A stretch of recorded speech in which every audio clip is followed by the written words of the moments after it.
လောကမှာပြောတဲ့အတိုင်းမဟုတ်ပါလားလူတွေဆိုတာအင်မတန်ရှုပ်ဝဲဆန်းကျင်ကိုယ်အကျိုးလိုလားတဲ့အောင်နဲ့ပြောတော့လေကိုယ်အကျိုးမဲ့ကိုပြောနေတဲ့ပုဂ္ဂိုလ်တွေကအများကြီးဖြစ်တတ်တယ်ဒါကြောင့်မို့လို့မြတ်စွာဘုရားနဲ့တွေ့တော့ကကန္တရကဆိုတဲ့လူတယောက်ကမြတ်စွာဘုရားကိုလျှောက်တယ်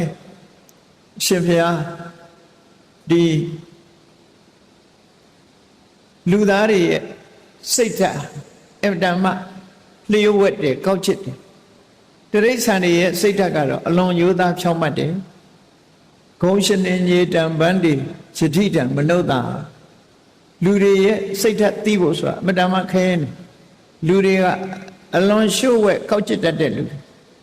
လှုပ်တာတစ်မျိုးပြောတာတစ်မျိုးစိတ်ထဲကတစ်မျိုးလူတွေဟာစိတ်ထဲရှိတဲ့အတိုင်းပြော